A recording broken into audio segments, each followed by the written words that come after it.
Hello everyone! For today's video, we're going to do a NGT insertion, but before anything else, what is NGT? NGT or nasogastric tube, a tube that is passed through nose and down through the nasopharynx and esophagus into the stomach. The first procedure is check the physician's order. Then, gather all the equipments. Identify the client and explain the procedure. Then perform hand washing and put on PPE if indicated.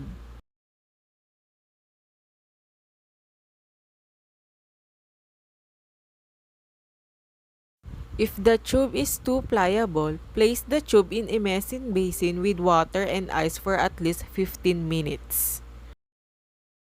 Place the client in sitting position or semi-Fowler's position and place the waterproof pad or rubber sheet and bath towel on the client's chest.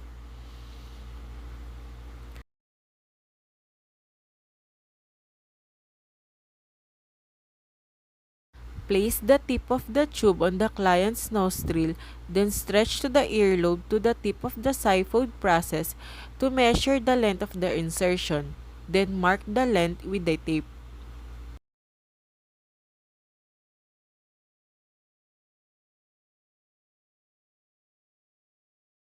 Lubricate the tube with a water-soluble lubricant at least 2 to 4 inches. Then instruct the client to lift her head and insert through the nostrils. When the tube reaches the pharynx, instruct the client to swallow. Follow the downward-backward stroke in inserting the NGT while the client swallows. Stop the insertion if the client starts to gag.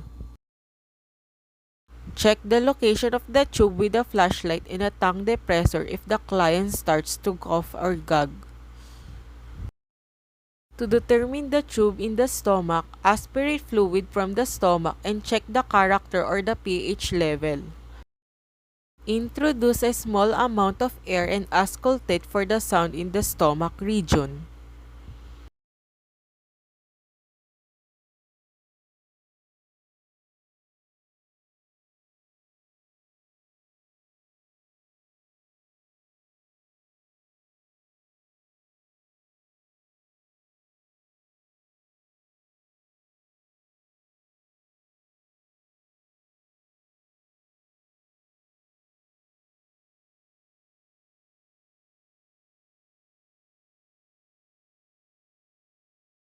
Discontinue the procedure if the clients become cyanotic, start to cough continuously, gasp for air, or becomes unable to speak.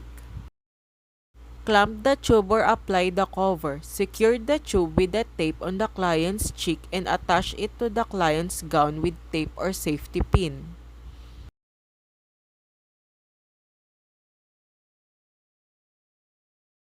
If the tube will be used as suction, connect the tubing to the suction device. Place the client in comfortable position. If desired, assist with or provide oral hygiene at least 2 to 4 hour intervals.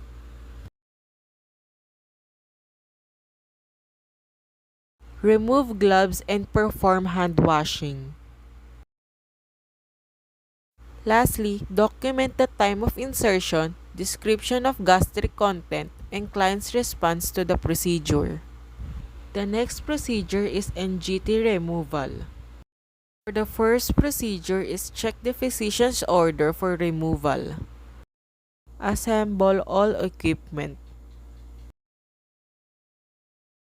Then identify the client and explain the procedure. Next is perform hand washing and wear gloves.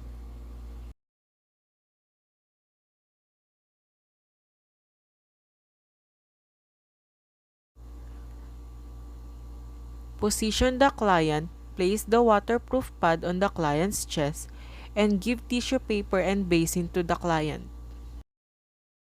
Remove the connection of the tube if it is attached to the suction apparatus. Unfasten the pins and remove the tape from the nose.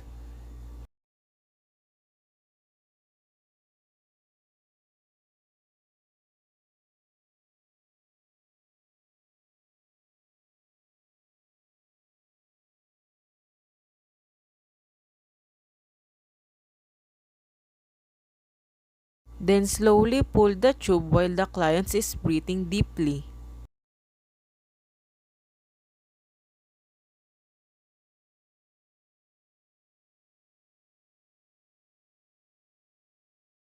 Then place the tube in disposable plastic bag and dispose according to agency policy.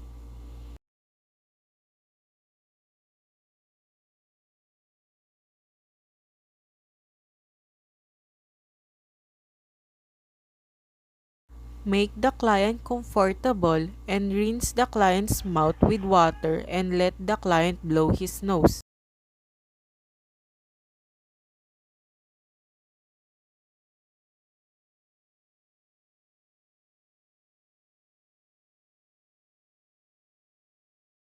If connected to a suction device, measure the amount of drainage.